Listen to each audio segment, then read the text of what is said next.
Bueno, empezamos. Muchas gracias a los organizadores por invitarme a ser parte de este evento. Es siempre un placer hablar con compañeros del continente sudamericano que tiene un sistema productivo tan interesante. Conecto desde Holanda con un tema muy candente en todas partes del mundo, la sostenibilidad del vacuno de leche y de lo que llamo en el título de la presentación el rol del bovino en este ecosistema de producción de alimentos. Y lo titulo así porque creo que el sistema de producción de alimentos, de comida a nivel mundial, hay que entenderlo como un ecosistema y no aislado en los diferentes productos. Intentaré explicar esto en los próximos minutos.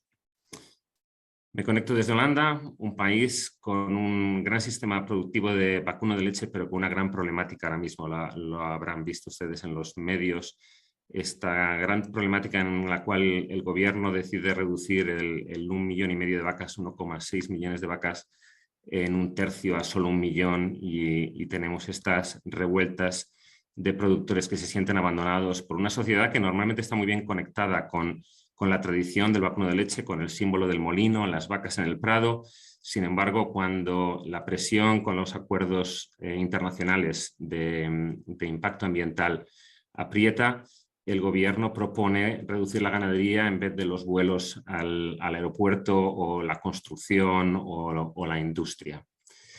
El motivo por el que creo que ocurren estas cosas no solamente aquí en Holanda, sino en diferentes geografías del mundo es que las sociedades post-agrícolas se han quedado desconectadas de la producción agraria, de esa primera necesidad que tenemos de alimentarnos.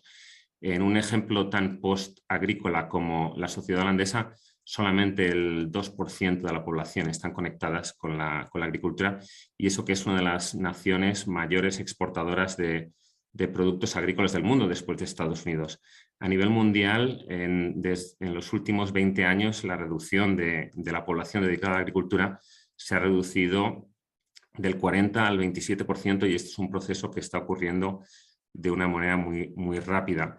Esta sociedad que se desconecta de la producción de alimento es receptiva a este tipo de mensajes, y he hecho una pequeña selección de las noticias que vemos en los medios, y las he seleccionado de un medio concreto, reputable, como la BBC, que en los últimos años continuamente manda estos mensajes sobre en la que se vilaniza la producción de leche y carne, con una conexión con el impacto ambiental de esta producción, que no es algo que vayamos a negar hoy en día. Obviamente, como todos los sistemas productivos, la producción de alimento tiene un impacto ambiental y tenemos que trabajar en la reducción, pero hoy intentaré aportar una perspectiva que se pierde cuando analizamos los diferentes alimentos de manera separada, y cuando no lo miramos en la perspectiva de toda nuestra economía y las necesidades de la humanidad. Estos señales empujan a la sociedad a abandonar el consumo de carne y leche, pero mi pregunta es si realmente esto está sucediendo en las economías avanzadas como Estados Unidos y como Europa. Aquí un informe de la Comisión Europea sobre la reducción, se titula sobre la reducción del consumo de carne. Si veis la secuencia, se proyecta una pequeña reducción en el 2031, y este es un informe que apenas salió en el 2022. La secuencia del 2001, 2011, 2021 es todavía en crecimiento. Cuando miramos en Holanda, los grupos activistas contra el consumo de carne muestran esta gráfica a la izquierda en rosa. Perdonad los títulos en neerlandés, pero cuando miramos el informe oficial de donde salen estos datos, vemos que realmente en la sociedad holandesa, en una economía tan avanzada y con un bombardeo tan fuerte contra el consumo de carne y leche, el consumo de carne se está manteniendo prácticamente plano en el tiempo. Lo mismo ocurre con los productos lácteos en la Unión Europea. Este es el mismo informe, pero con respecto a productos lácteos. Y la gráfica de consumo per cápita en Estados Unidos, también estamos prácticamente en un máximo histórico en Estados Unidos de productos lácteos. no es algo que se saque de los mensajes de los medios, pero la realidad es que la sociedad mantiene un consumo muy fuerte, incluso en las sociedades donde más presión hay en esta dirección. Pero volviendo al mensaje positivo y buscando también una fuente independiente o de alta reputación como el panel intergubernamental del cambio climático, que sacó un informe hace un par de años sobre cómo el uso de la tierra y la producción de alimento impacta al cambio climático. Si extraemos los mensajes que este informe saca, los que llegaron a los medios eran los de siempre. La única manera de frenar el cambio climático es cambiar nuestra dieta, etcétera, lo cual direccionalmente es correcto. Pero este informe también contiene mensajes como que la superficie agrícola y pastos en el mundo solamente se ha incrementado de una manera moderada, mientras que la producción agrícola se ha multiplicado por más de 3 y la producción animal se ha multiplicado por más de 2, y las emisiones unitarias por cada elemento final de alimento se ha reducido a menos de la mitad. Obviamente con prácticamente el mismo recurso, duplicar o triplicar la producción, era de esperar que realmente la reducción unitaria fuera la mitad. Y también este informe marca que todavía a día de hoy el 70% de las emisiones están en lo que denominan países en vías de desarrollo, pero desde el punto de vista que son producciones todavía no tecnificadas, que están muy bien conectadas con la base territorial y con la sociedad, como por ejemplo en la India o sistemas extensivos en otros lugares del mundo, pero que todavía tienen oportunidad de tecnificar y no necesariamente intensificar, pero también se pueden tecnificar los sistemas extensivos. Pero mi mensaje aquí es que realmente la oportunidad de duplicar otra vez las eficiencias y reducir el impacto unitario está ahí, y esta vez va a ocurrir no en 60 años, sino en las próximas una década o dos. Cuando miramos cómo aumenta la producción de leche en el mundo, vemos que a través por todas las geografías hay un aumento muy fuerte y hay una reducción unitaria de la producción, pues, por la productividad. Aún así, cuando combinamos estos dos factores, el impacto de la producción total sigue aumentando, con lo cual no debemos pensar que la tecnología está solucionando el problema. Es un componente muy fuerte de la reducción del problema, pero el crecimiento de la producción sigue siendo mayor que el crecimiento de la eficiencia, con lo cual el impacto total sigue aumentando y es algo que no nos podemos permitir en un contexto de crecimiento de emisiones de carbono en todos los sectores. Pero esta última gráfica en la diapositiva muestra que hay mucha oportunidad para mejora todavía en el mundo, porque en determinados países el impacto unitario es muy bajo, mientras que en otras geografías donde todavía hay muchos animales, la reducción todavía es posible. Soy consciente de que en esas geografías no necesariamente es una transición muy sencilla por la naturaleza intrínseca extensiva de esas producciones, pero ciertamente con tecnología el incremento de la eficiencia podría compensar este crecimiento de la demanda y consumo global de leche y carne. En el transcurso de la humanidad siempre ha habido un impacto ambiental. Ahora mismo estamos muy preocupados con motivo por el impacto ambiental de la humanidad, pero desde que el humano es humano ha sufrido diferentes transiciones y todas han tenido un impacto muy fuerte en el ecosistema planetario. Quizá esta última transición que tenemos que hacer en estabilizar el uso de los recursos planetarios para alimentarnos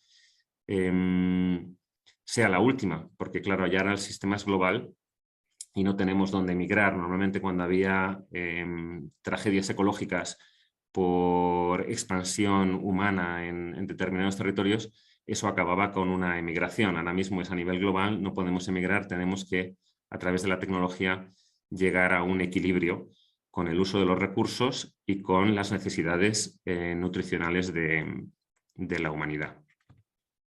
Pero no solamente en equilibrio con el medio ambiente y con los recursos del planeta. Yo creo que cuando hablamos de sostenibilidad hay que hablar de una manera más amplia y es lo que llamo la producción no solamente sostenible, sino responsable, que es sostenible medioambientalmente, pero que también cuida la garantía en la seguridad alimentaria. Tenemos que ser conscientes que no solamente hay un aumento de la necesidad de calorías y de proteína para el mundo, pero también de calidad de esos alimentos, y que también esto tiene que hacerse con un incremento de la seguridad alimentaria. Esos alimentos tienen que ser seguros.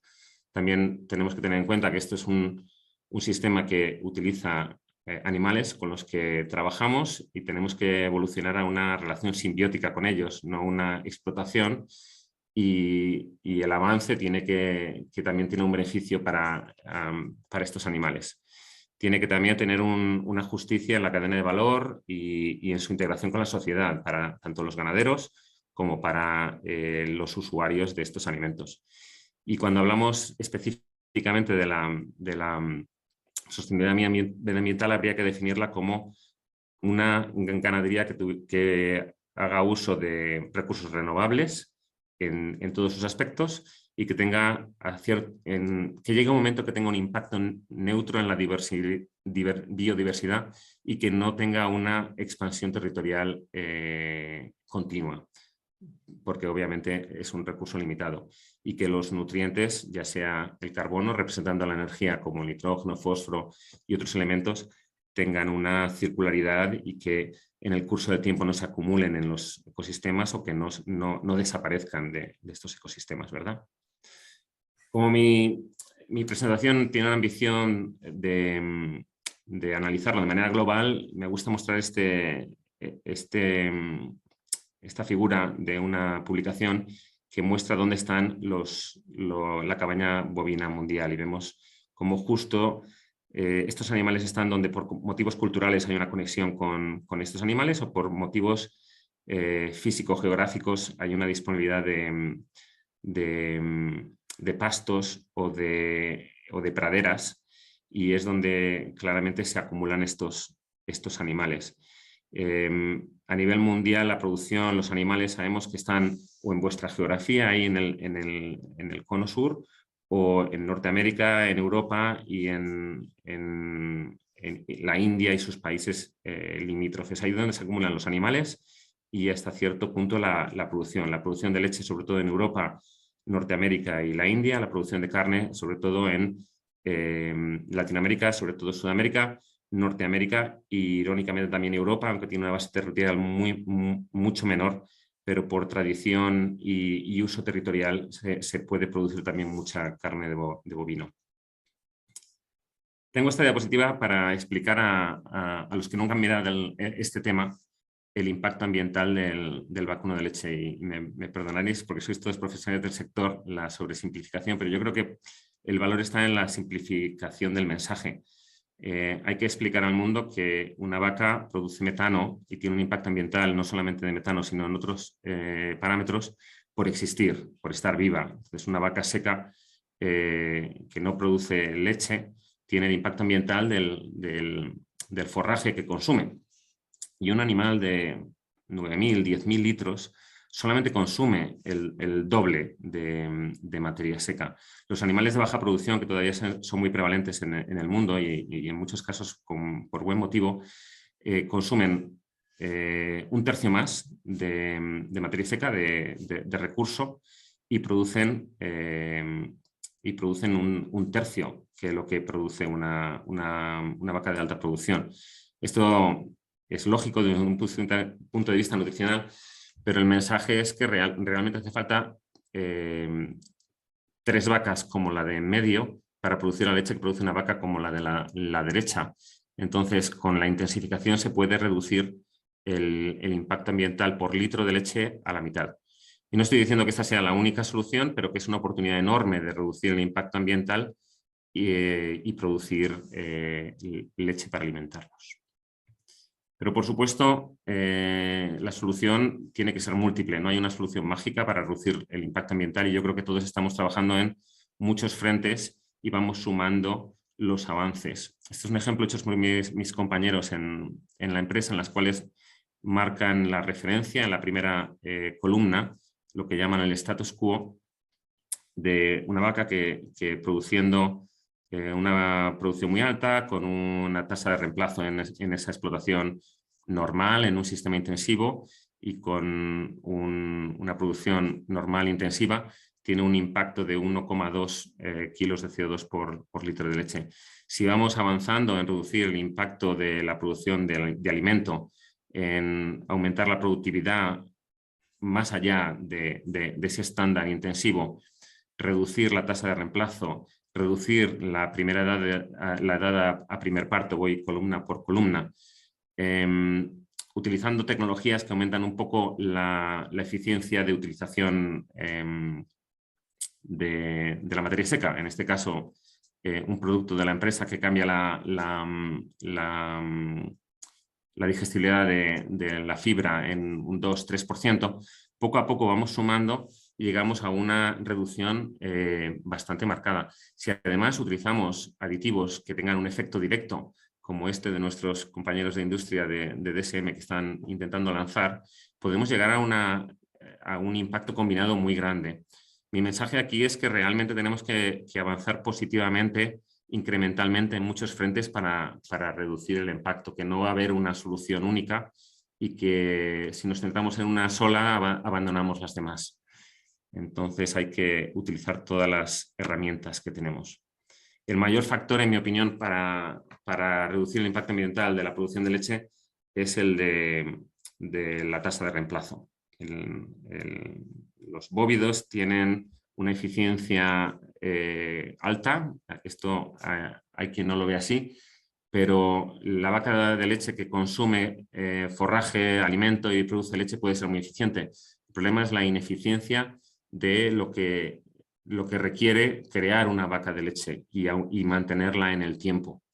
Esta es una representación, son datos de la cabaña ganadera estadounidense y vemos que entre los animales de primera y segunda lactación tenemos prácticamente más de la mitad de la cabaña y la vaca de leche tiene un potencial de aguantar muchos más años, pero en estos sistemas intensivos la realidad es que todavía estamos en unas tasas de reemplazo superiores al 30% y no es necesario. Y voy a intentar explicar por qué esto es tan relevante. En una explotación intensiva, aproximadamente prácticamente la mitad de los animales no producen leche. Es verdad que las terneras de reemplazo consumen también menos recurso, pero ya los animales en lactación, siendo muy productivos y muy eficientes, todavía el 40% del alimento que consumen es para mantenimiento, para mantener al animal vivo. El resto se utiliza para producción de leche. Cuando combinamos estos dos parámetros nos damos cuenta que en el sistema más eficiente que tenemos a día de hoy, todavía más de la mitad del recurso son costes fijos, hablando en términos económicos. Y esto no está muy lejos del técnico óptimo que podríamos llegar. Y aquí uso un ejemplo de que cada vez tenemos más animales que pueden vivir muchos más años y su producción total en su vida puede ser muy alta. Aquí un par de ejemplos. Esta diapositiva viene de nuestros compañeros que trabajan en genética y en la granja donde tenemos estos dos ejemplos, 63 vacas superaron en su vida productiva los 100.000 litros, o sea que no es una cosa especial de la vaca, sino de la manera que este ganadero está trabajando y tiene unas eficiencias muy grandes. Por eso nosotros siempre hablamos de aumentar la productividad por día de vida del animal, no la productividad momentánea en esa semana de lactación. Cuando llegamos a casos extremos en mejorar estos parámetros de edad a primer parto y de tasa de reemplazo, podemos cambiar estos costes fijos y que representen una fracción mucho menor y se llega casi al máximo biológico de ese 40% de costes de recurso de mantenimiento que tiene la vaca de leche.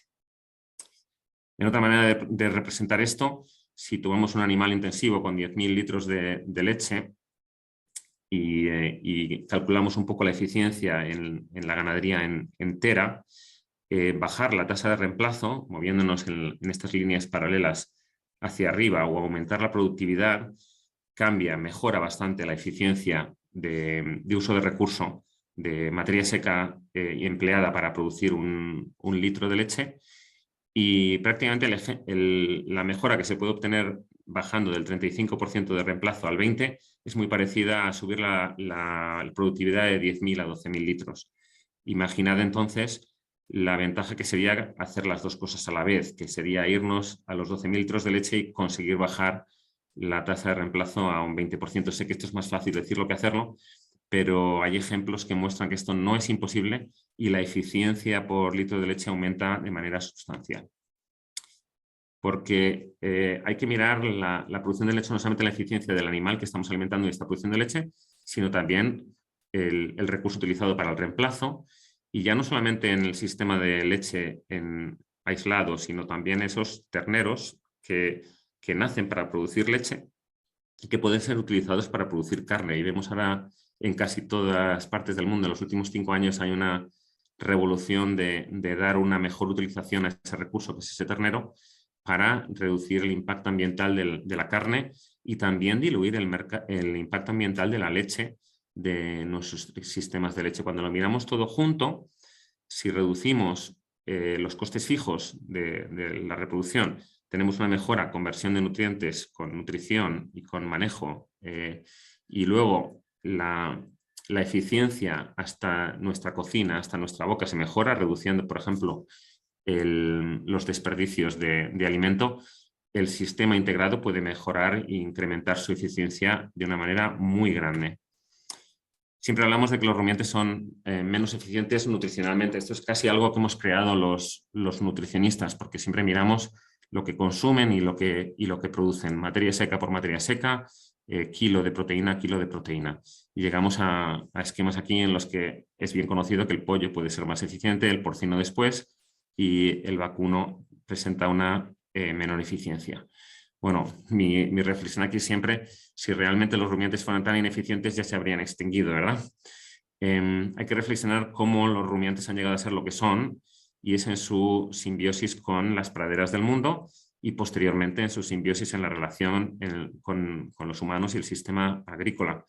La mayor parte del consumo de materia seca de los rumiantes del mundo son o forrajes o subproductos asociados a la producción de alimentos.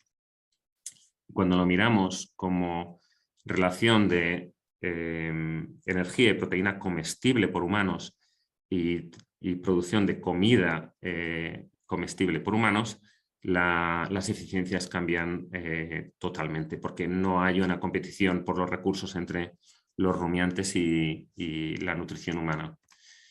El mayor recurso producido por la agricultura mundial es obviamente el alimento, esas oleaginosas, esos cereales, pero también el 60% son residuos, subproductos, etcétera, que solamente pueden ser usados para alimentación animal.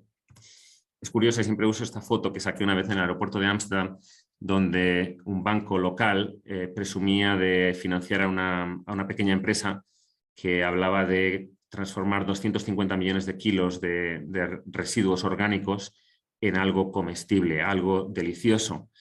Le damos mucha importancia y mucha atención a esto en un anuncio en un aeropuerto, cuando en realidad la cabaña ganadera mundial de bovinos hace esto a un nivel desproporcionadamente superior, 4.000 millones de toneladas de algo que podríamos considerar residuos orgánicos y transformarlos en comida de muy alta calidad. Y no solamente son los rumiantes, sino que son todo el sistema de producción animal. Por eso me gusta hablar de la producción de comida como un ecosistema. En realidad, solamente el 13-14% de la dieta de los animales de producción del mundo, monogástricos o rumiantes, compite con la nutrición humana.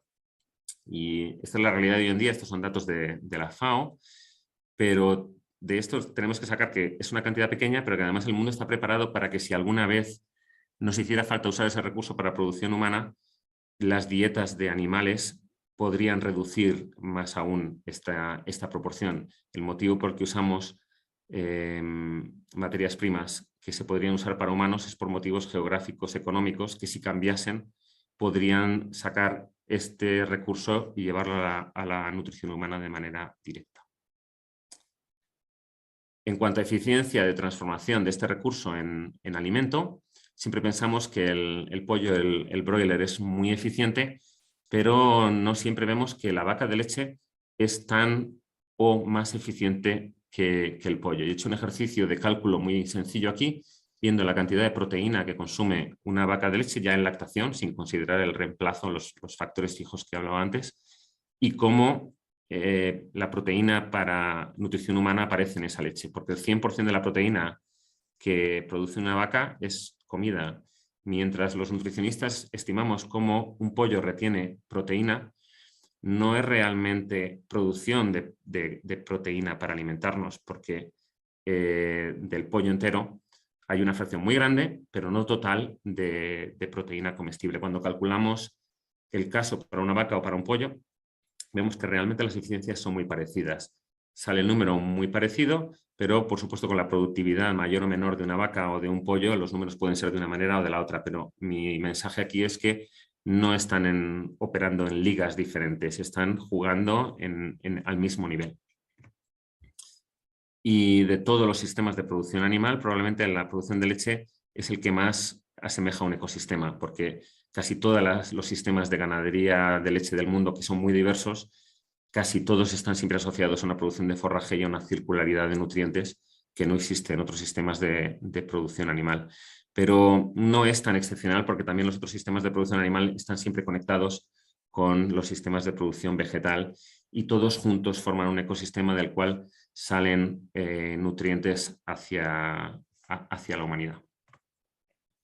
Y ahora cambio un poco de tema para hablar de la sostenibilidad de nuestra dieta, que es un poco lo que nos empujan a decir hay que cambiarla, reduciendo el contenido de origen animal en nuestras dietas, bajo el argumento de que realmente para producir comida animal hay que alimentar a un animal y es un paso más allá que para producir comida vegetal. No teniendo en consideración la diferente densidad energética y de nutrientes de la comida. Cuando miramos otra vez fuentes reputables como la FAO, en su guía de dieta sostenible, en ningún momento hablan de excluir ni siquiera la carne roja ni los lácteos, porque son conscientes al nivel alto que se hacen estos informes, que sin producción de leche y sin producción de carne de bovinos habría un excedente de subproductos que aumentaría el impacto ambiental de la comida vegetal y de las otras formas de productos animales. Entonces, para dar perspectiva, usando la expresión inglesa de comparar manzanas con manzanas o manzanas con naranjas, en España por lo menos decimos peras con manzanas, cuando comparamos el impacto ambiental, demasiado a menudo se hace por kilo. Y los que trabajamos en nutrición animal siempre lo hacemos todo en materia seca, nuestros compañeros en nutrición humana no, pero me gusta expresar esto en relación a las 2000 calorías que consume un humano medio. En el caso de un varón adulto puede ser más, en personas de menor tamaño pueden ser menor, pero hay que mirar la alimentación de las personas, no de producción de kilos de comida en el supermercado. Entonces, cuando igualo por kilos estas comidas que muestro en la diapositiva para representar 2000 calorías, veis que por peso fresco cambia mucho. Y el valor nutricional, por supuesto, es muy diferente entre ellas. Probablemente de todas ellas, el galón de leche, me salían 4 litros, me sale también poner un galón, es el único de estos alimentos que se puede consumir como única fuente de alimento para un humano, porque incluye incluso el agua y los electrolitos que nos mantendrían vivos. Cuando transformamos esto en kilos de CO2, obviamente el elemento que menos impacto tiene es el de menor coste, el que se puede producir de una manera más intensiva, que es el grano y convertido en pan. El arroz tiene un impacto mayor por aquello del metano en los campos de arroz y por cómo afecta el metano al cálculo en las comidas de rumiantes, los números salen más altos, pero no como normalmente se nos ofrece por kilo en algunas tablas. Y vemos que incluso las verduras producidas de una manera muy intensiva pueden tener también un impacto ambiental muy alto por todos los recursos que requiere y el bajo valor nutricional, por lo menos en energía, porque no vamos a disminuir el valor nutricional de los vegetales, pero por energía tiene un valor nutricional muy bajo. Y en realidad lo que estamos haciendo es intentar alimentar el mundo, y en el mundo en el que nací hace ya unas décadas, o el mundo de hoy, la disponibilidad de calorías en los diferentes países ha mejorado mucho, y de esto tenemos que estar muy orgullosos y pensar que no solamente estamos aumentando la población mundial, sino que se está alimentando mucho mejor. Y a veces hablamos de esa curva de crecimiento de la población mundial, pero no todo el mundo es consciente de que esa curva ya está cambiando y que esperamos una estabilidad de la población mundial en alrededor de unos 10.000 millones de personas para el final de este siglo. Y la tendencia de nacimientos ya está cambiando, y cuando miramos cómo está ocurriendo esto, es en el desarrollo de las sociedades y las economías, cuando se abandona ese primer nivel de pobreza, que ya solamente representa un 10% de la población mundial, inmediatamente las natalidades cambian y las prioridades cambian. Ya no es una cuestión de producir volumen, sino de producir calidad, y los estándares de las dietas suben sustancialmente cuando la pobreza se radica afortunadamente en las geografías del mundo. Cuando miramos el impacto ambiental por persona y ya no por dieta, esto es en total, con todo nuestro consumo personal, vemos que las 4 categorías económicas del mundo, desde la pobreza extrema a la derecha o la abundancia extrema a la izquierda, siendo las 2 más comunes, las 2 intermedias, con aproximadamente 3.000 millones de habitantes cada una, pues vemos que hay una desproporción del impacto de CO2 por habitante con respecto a las posibilidades económicas, y que hay es inmesurable la diferencia que hay entre el impacto ambiental de los pobres del planeta y los ricos.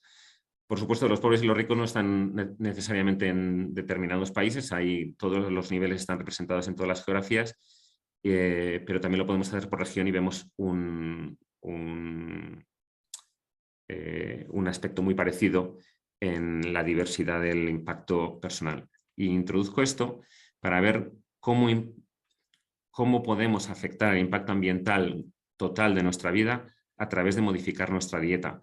Especialmente en los países más económicamente desarrollados, es donde más presión o intención hay de reducir el impacto ambiental de la dieta, cuando en realidad, cuando miramos en donde hay más impacto ambiental por habitante, el impacto relativo de la dieta es menor, aunque es mucho mayor que en otras geografías. Aquí he representado en rojo el impacto medio de una dieta de Norteamérica, un poquito por debajo la de la Unión Europea, y como ejemplo de dieta de bajo impacto ambiental, la de la India. Tenemos que ver el potencial que tiene en los países de la izquierda el reducir moderadamente ese impacto, no entrando en malnutrición, no sea por total nutrientes o por calidad de nutrientes, pero ese impacto es menor con respecto a su total en esas geografías. Pero tenemos que pensar más que va a haber un cambio en el lado derecho de la gráfica, en el cual la desaparición de la pobreza va a aumentar el impacto ambiental de la dieta de estas geografías, y es que esto es muy justo, porque ahora mismo las dietas en determinadas geografías ni siquiera cubren unos mínimos. Tenemos que estar dispuestos a ver un incremento de la calidad de esas dietas con su incremento de impacto ambiental asociado. Y cuando miramos cuál es el impacto ambiental de la comida, vemos muchos números en los medios, y cada vez que vemos cifras parecen diferentes, y es porque hay muchas definiciones. El sistema alimentario global se estima que viene a ser 1/3 aproximadamente, pero eso es todo el sistema. Cuando miramos la agricultura, viene a ser ya solamente 1/5. Pero solamente mirando el ganado, el estiércol, cuando ya nos queda solamente el metano, nos queda una cantidad mucho menor, que incluso en Norteamérica y en Europa al final viene a ser un 4%. Pero lo que más me interesa de este tema es que la FAO dice que desde los años 90 el incremento del impacto ambiental de la dieta global no viene de la producción agrícola, de los animales, de las granjas, de los campos. Viene de la transformación de estos alimentos en el sistema industrial de la alimentación, en lo que llaman food-related emissions, fuera de los terrenos agrícolas, por la industrialización de nuestra alimentación. Era una última parte hablando del impacto ambiental de la ganadería y me he permitido sacar esa foto que hemos visto todos en los medios, tan graciosa o no, de la acusación del gran impacto que tienen las vacas, que no debemos minimizar, pero tampoco exagerar. Entonces, para aportar perspectiva, el ciclo del carbono en el planeta es bastante complejo y las emisiones humanas, yo creo que no hay mucha duda de que realmente las emisiones antropogénicas están aumentando la concentración de carbono en el mundo, pero son parte de un balance muy complejo y con volúmenes muy grandes de carbono. Siempre intuitivamente pensamos en los árboles como reservorio de carbono, de la masa de plantas, pero en realidad la ciencia detrás del ciclo del carbono mundial nos muestra que hay muchísimo más carbono en los suelos y sobre todo también en los océanos que en las plantas, en la parte viva de las plantas fuera de la Tierra, y que también podemos ver que las emisiones humanas no son naturales en el ecosistema, pero que han sido compensadas por el ecosistema moderadamente en estas unidades de gigatoneladas. De 9 solamente se han podido compensar 3, con lo cual no lo estamos haciendo bien. Hay que mejorar las emisiones antropogénicas, pero hay que mirarlo desde la perspectiva de que también hay que proteger que no se suelten estos reservorios de carbono del suelo o del océano a la atmósfera, porque podría tener consecuencias mucho mayores que nuestras emisiones directas. Y en la conferencia de París se sacó este tema por primera vez. Empezaron a hablar de que realmente el carbono del suelo es muy importante y sé que se ha utilizado esto como defensa de la ganadería. A mí no me gusta usarlo como defensa porque es una oportunidad, pero también un riesgo. Se estima que aproximadamente, teniendo tanto carbono como hay en el suelo, si aumentásemos ese carbono en el suelo podríamos compensar las emisiones antropogénicas. El problema es que se conoce muy poco estas reservas de carbono y no sabemos si estamos acumulando carbono o más bien al contrario, estamos movilizando carbono y sacándolo a la atmósfera por prácticas agrícolas o ganaderas incorrectas. Me gusta mucho esta referencia mostrando cómo las diferentes estrategias de pastoreo ofrecen una oportunidad muy grande de aumentar la concentración de carbono en el suelo, pero también muestra lo contrario, que las malas prácticas de pastoreo y agrícolas pueden reducir el carbono en el suelo. Y es un tema que merecería una presentación entera o el estudio más detallado, pero creo que tenemos que tener cuidado en hablar de la oportunidad del carbono en el suelo sin mirar la otra cara de la moneda, que también puede ser un riesgo si las prácticas ganaderas o agrícolas son incorrectas. Pero al final, cuando hacemos el balance, sobre todo en vacuno de leche y vacuno de carne, viene todo explicado por el valor que damos al metano en el cálculo. Y el metano, igual que el carbono, tiene un ciclo muy complejo y con unos aportes y unas destrucciones de metano muy grandes. Y me gusta esta gráfica porque pone en magnitud cuán grandes son los volúmenes tanto de la industria, ganadería y de la actividad natural, tanto como productor de metano hacia la atmósfera como destructor de metano o un sumidero de metano.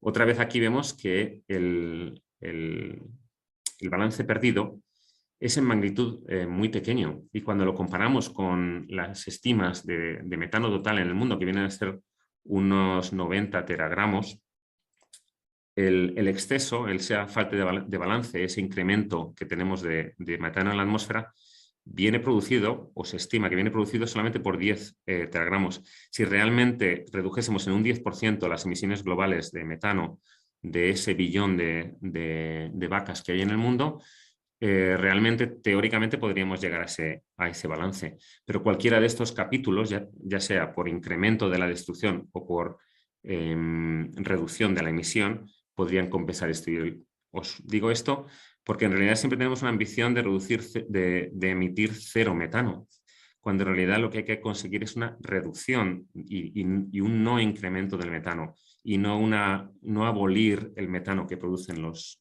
rumiantes. Y últimamente conoceréis estos datos porque no soy el único que habla de ellos.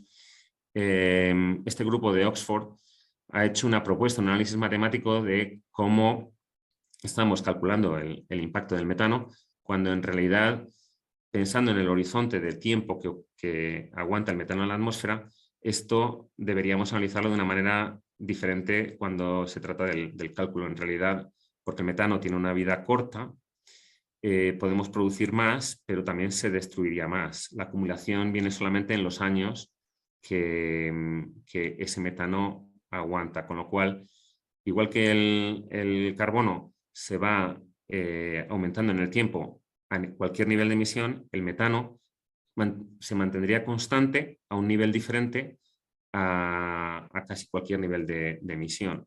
Con lo cual, esto ofrece la oportunidad de que cualquier reducción de metano tiene un impacto muy grande en la reducción de calentamiento global y ofrece oportunidad para calcular esto de una manera diferente. No me gusta encontrar una nueva manera para minimizar el impacto porque realmente deberíamos todos trabajar en reducir el impacto. Pero sí es verdad que ahora mismo se está calculando de una manera injusta. Y una última diapositiva, un estudio neozelandés en el que los diferentes sistemas de cálculo que se están proponiendo muestran un impacto muy diferente de los diferentes sistemas productivos. Aquí en las diferentes columnas son los diferentes sistemas de cálculo aplicados al vacuno de carne o al ovino de Nueva Zelanda, y vemos que dependientemente de qué modelo utilizamos, el impacto es muy grande. No creo que tengamos que tomar esto como oportunidad para calcularlo de la manera más beneficiosa para nuestro sector, sino para reflexionar sobre que en realidad lo que hay que hacer es conseguir un impacto real, no un impacto calculado. Y con esto una última reflexión sobre las emisiones de metano en las diferentes geografías del mundo. Pido disculpas por no incluir vuestro continente aquí, pero es que realmente entre la Unión Europea, bueno, el continente lo he incluido, pero no las naciones representadas, considerando el mercado nacional brasileño, de India, de Estados Unidos o de la Unión Europea, representan casi una fracción enorme de la cabaña ganadera mundial. Y lo que intento mostrar aquí es que el metano entérico en la Unión Europea con respecto al total es muy pequeño en esta barra azul. En Estados Unidos es todavía más pequeño. Cuando miramos esto en Brasil, teniendo tantos animales y el tamaño de su economía siendo relativamente más pequeña que en el caso estadounidense o europeo, vemos que tiene un peso muy grande. Y en la India también por el número de animales. Pero cuando miramos en relación al total, viene a ser parecido. Pero lo más importante aquí es ver cómo también en estas geografías el impacto de la producción de alimento con respecto a su renta per cápita. En una reflexión de hasta qué punto estos gobiernos van a tomar acciones que incentiven a una reducción. Reflexionando sobre que tanto en la Unión Europea como en Estados Unidos, por mucho que hablemos hay una demanda del consumidor muy grande, a nivel de político nacional, este incentivo es muy pequeño, aunque el impacto que estos costes adicionales tendría sobre el precio de las dietas de los europeos, de los norteamericanos, sería muy pequeño. Mientras que en la India esto sería muy, muy diferente. La India teniendo entre 250 y 350 millones de animales que producen leche, cualquier tecnología o cualquier intervención que aumentase el coste de la alimentación sería muy difícil para su gobierno imponerlo, porque también tendría un impacto sobre la garantía alimentaria en esta geografía. Con lo cual, hay que mirarlo en la perspectiva de los incentivos que tienen tanto los consumidores como los gobiernos para proponer o para promover soluciones del impacto ambiental de la ganadería. Así que ya los mensajes finales. El sistema alimentario yo creo que hay que analizarlo en su conjunto, aunque hacemos los life cycle assessments de cada alimento, intenta ser completos. En realidad, cada vez que lo hacemos para un alimento, aislamos ese alimento, cuando en realidad el impacto ambiental viene de la producción total de comida en un sistema, ya sea nacional o a nivel global. La leche es un elemento clave en este sistema porque es una comida animal que se produce de una manera bastante eficiente, comparable a la de la avicultura, pero que se sostiene sobre los subproductos, la disponibilidad de base de pastoreo y complementariedad agrícola a la producción de alimento. El avance de la sostenibilidad del sistema de leche avanza muy rápido, pero no suficientemente rápido. No debemos pensar que todas estas mejoras que está habiendo son suficientes. El impacto ambiental de la leche sigue aumentando a nivel global en niveles totales, no niveles unitarios. Y otra reflexión es que la producción de alimentos no solo debe ser sostenible, sino que además debe ser responsable en múltiples dimensiones. Estamos produciendo alimento, tenemos que pensar en las necesidades nutricionales de la población mundial, pero también todos los demás aspectos sociales, económicos, de responsabilidad hacia los animales con los que trabajamos. Y yo creo que esto es posible. Se podrían integrar todos estos elementos, pero requiere un esfuerzo y soy optimista que en las próximas décadas ocurrirán. Así que con esto agradeceros la atención en mi presentación y abierto a cualquier pregunta que se os ocurra. Muchas gracias. Bueno, te agradecía, Javier, y decía realmente, no es la primera vez en sí que te escucho este tema, y mientras uno va acá escuchando la complejidad, de hecho pensaba al principio te quedaste corto al decir que ibas a explicar algo que es complejo, porque en realidad este tema de bien que planteas en una diapositiva de tratar de comparar peras con peras y manzanas con manzanas se hace complicado porque la información es distinta y de hecho por eso un poco lo que veo esto y que nos vemos obligados a tratar de explicar o encontrar soluciones para cuestionamientos muy distintos, porque a su vez no podemos reducir a solamente hablar de huella de carbono cuando a su vez estamos hablando de nutrientes. Y si bien por impacto de emisión de dióxido de carbono el pan es muy bajo, pero con el pan no podemos vivir. Entonces, bueno, creo que es bueno. Era el título de mi presentación, hay que mirarlo de una manera integrada. Efectivamente hay que reducir el impacto ambiental de la producción de leche como de todos los sectores, pero hay que tener consideración de qué es lo que aporta la producción de leche. Hace poco calculaba la cantidad de calorías producida en términos de leche en la Unión Europea y representaba un cuarto aproximadamente de las necesidades de los 450 millones de habitantes. Realmente es un sector que está produciendo muchísima comida. Y ya estoy hablando solamente de kilocalorías. Además, tenemos que hablar de la proteína, micronutrientes y calidad de este alimento. Pero no solamente por el valor y el coste medioambiental, también tiene muchas otras fuentes de valor que hay que considerar cuando calculamos, tanto como el impacto social. En Europa se habla mucho de mantener la población y las zonas rurales pobladas y activas y la economía ahí, por eso se trabaja con tantos apoyos a la agricultura. Es un tema que el mayor mensaje para mí hoy es no simplificar y mirar solamente un aspecto de este tema de manera aislada. Está, perfecto. Pero en sí, y más allá que vemos la complejidad, termina siendo muchas veces empezamos a reducir, a medir cuál es el impacto de esta huella. Entonces, de hecho, una de las preguntas que surge bastante repetida por la audiencia es un poco esto de cómo hacemos para medir la huella de carbono de cada una de nuestras granjas. Entiendo como punto de partida para saber qué podemos hacer para reducir o no. Métodos para estimar el impacto de una explotación ganadera están disponibles. Nosotros mismos tenemos una herramienta, pero existen por los procesadores de leche, hay métodos estandarizados. Yo creo que es más difícil que calcularlo, aunque calculando de manera diferente puede salir diferentes valores absolutos. Lo que tenemos que trabajar es en el cambio relativo. Si nos sale un número con un sistema de cálculo, tenemos que trabajar una reducción y realmente con casi cualquier sistema de cálculo la reducción relativa va a ser real. Igual que la absoluta se puede cuestionar, porque en diferentes métodos salen números diferentes, una reducción relativa obtenida por la implementación de la tecnología o una mejora de manejo son cambios reales y esa magnitud relativa es real.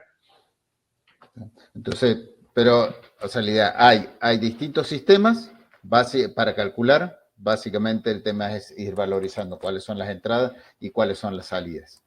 Claro. Y a partir de ese valor relativo trabajar sobre la mejora. Sí, lo que pasa es que los diferentes capítulos en diferentes sistemas se calculan de manera diferente, pero realmente las diferencias no son tan grandes. Y una vez que tenemos ese número, ¿dónde crees que es? No podemos hacer todo a la vez. ¿Cuál sería o dónde crees que es el lugar donde debemos empezar? Porque es donde vamos a tener el mayor impacto. Yo creo que esa es la clave, que cuando alguien nos dé un número o lo calculemos nosotros, lo interesante no está en el número, sino en el cálculo. Ver qué capítulos explican el número final. ¿Dónde está en un sistema productivo, y los sistemas productivos son muy diversos, la mayor oportunidad de reducción? Yo hablaba hoy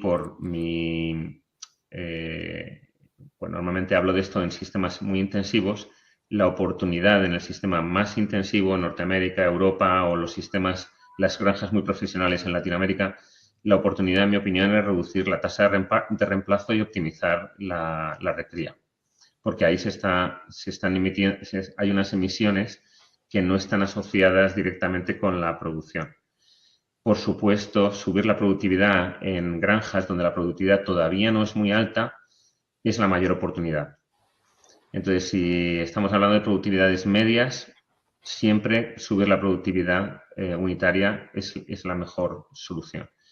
Pero también, dependiendo del sistema, si es un sistema de pastoreo o un sistema basado en alguna materia prima que tiene un impacto ambiental especialmente alto y se puede reemplazar, pues lo que hay que mirar es el análisis y identificar en qué capítulos se puede actuar para reducir. Y tenía esa diapositiva en la cual en realidad no teníamos que actuar en un capítulo del cálculo, sino en todos los que podamos, y todas las mejoras al final cuentan. Entonces, por eso entiendo, hay una parte muy importante que tiene que ver esto con el reemplazo, con eliminar los animales en teoría poco productivos.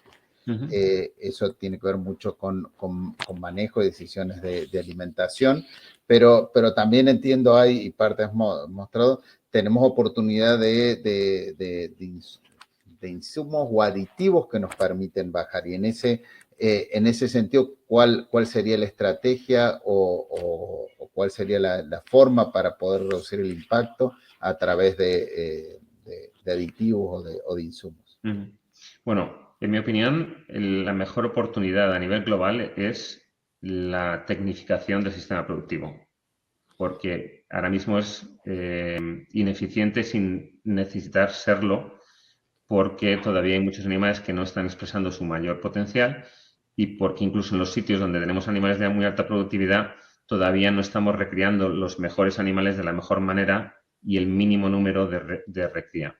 Si ya estamos en un sistema en el que está todo muy optimizado y hay una productividad alta y los reemplazos son óptimos, que es muy raro en el mundo tener una situación así, por supuesto, un ataque directo a la producción de metano con aditivos o con formulación también es efectivo.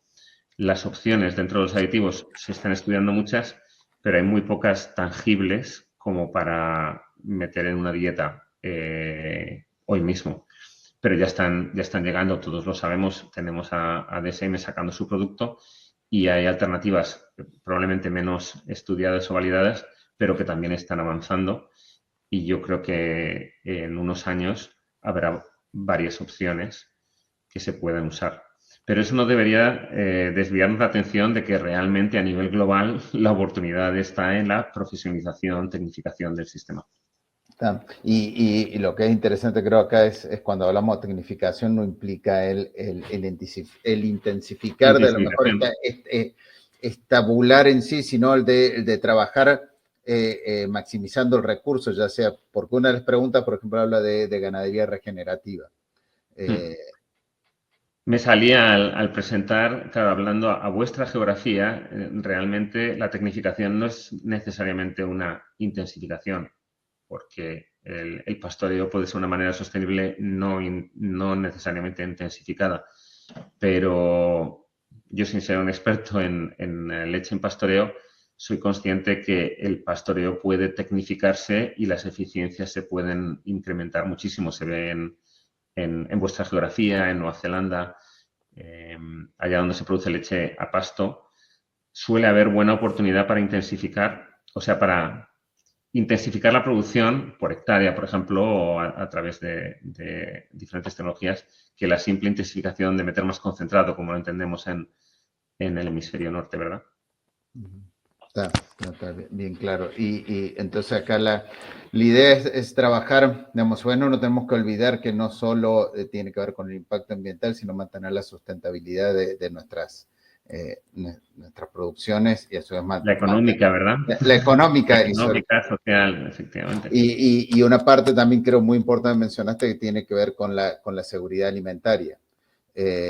Porque por ahí parece se ataca tanto la producción que uno se queda pensando, bueno, ¿y qué vamos a comer para adelante? Entonces, tal vez en ese sentido, la última pregunta que tengo es, ¿qué crees o cuál tiene que ser el mensaje nuestro desde la industria de la nutrición? Porque a lo mejor podemos discutir qué dice o qué no dice la alimentación humana, que a su vez está muy involucrada, pero ¿cuál tiene que ser nuestro mensaje? Yo creo que el consumidor mantiene una cierta lealtad al producto lácteo, sobre todo en las geografías donde hay una tradición de consumo. Hablamos de que avanzan las alternativas vegetales, que no debemos llamar leche, pero realmente los volúmenes siguen con la leche real. Hay un reconocimiento del valor nutricional y de que el consumidor busca este alimento. Si nos bombardean con mensajes de que no es sostenible, tenemos que buscar los argumentos para ver de que tiene un impacto y que este impacto hay que reducirlo, como en todos los sectores, y que precisamente en este sector estamos avanzando más deprisa que en otros y que las oportunidades son muy grandes, no hay que ser pesimista. Pero es un tema complicado en el contexto de los medios, pero yo soy muy optimista porque creo que el impacto se está reduciendo muy deprisa y la producción sigue creciendo y cada vez es más sostenible en estas múltiples dimensiones. Bueno, muchísimas gracias, Javier. Realmente es un tema amplio y complejo y daría para hablar largo, ¿no? Así es. En la actualidad, el mundo tiene que hacer frente a múltiples desafíos. La población mundial está creciendo. De su cifra actual de 7.000 millones de personas, se prevé que aumente a más de 9.000 millones en el año 2050. La mejora de los ingresos incrementa la demanda por productos de alta calidad en pescado, carne, huevos y productos lácteos. Al mismo tiempo, los recursos limitados de nuestro planeta están cada vez más restringidos. Los consumidores solicitan mejoras en salud y bienestar animal, unos alimentos más seguros y un valor real nutricional. Por tanto, la presión sobre nuestros clientes es enorme. La demanda está creciendo y aumenta la competencia entre proveedores. La volatilidad de los precios impacta sobre las finanzas de la granja y en la eficiencia alimentaria. Por ello, el rendimiento y la salud animal son esenciales, ahora más que nunca. La seguridad de los piensos es un requisito previo. Entonces, ¿cómo puede ayudar Trau Nutrition? Nuestra misión es alimentar el futuro. Una misión que nos desafía a seguir innovando y que se centra en las necesidades de nuestros clientes, ayudándoles a obtener una mejor idea, a tomar mejores decisiones y a crear más valor. A través de nuestro conocimiento combinado de agricultura, animales y nutrición, tenemos la experiencia y el saber hacer para ayudar a nuestros clientes a obtener una ventaja óptima a través de la combinación de nuestra nutrición, nuestros modelos y nuestros servicios. Realizamos importantes inversiones en I+D para desarrollar productos innovadores que se ocupen de cuestiones ambientales específicas. Nuestras innovaciones se centran en reducir las diferencias entre el potencial genético del animal y su rendimiento. LifeStart, la salud animal y la eficiencia alimentaria son áreas claves de nuestra innovación. Nuestro sistema de alimentación precisa NutriOpt permite a nuestros clientes afinar sus estrategias de alimentación para lograr un sistema técnico óptimo, así como los resultados financieros a través de un avanzado análisis nutricional en tiempo real y modelado. Les ayuda a optimizar la nutrición y a mejorar la rentabilidad, simplificando el proceso de toma de decisiones. Nutrace es nuestro sistema de calidad y seguridad certificado. Los 5 componentes estándar del programa de calidad certificada, la evaluación y la gestión de ingredientes, la monitorización, la gestión de riesgos y el seguimiento y la localización son los cimientos sobre los que Trau Nutrition se basa para asegurar una fabricación de piensos de alta calidad, producidos a partir de materias primas seguras y sostenibles. La seguridad de los piensos está garantizada. Las soluciones de Trau Nutrition se adaptan a la perfección para que cumplan con las necesidades de cada especie. Están constantemente actualizadas en base a los últimos datos de nuestros centros de I+D, una red global de socios de las universidades e institutos de investigación y unos ensayos de campos regulares. Aseguramos que las últimas soluciones están siempre disponibles en cada una de las fases de la vida del animal. Trau Nutrition. Creando valor juntos.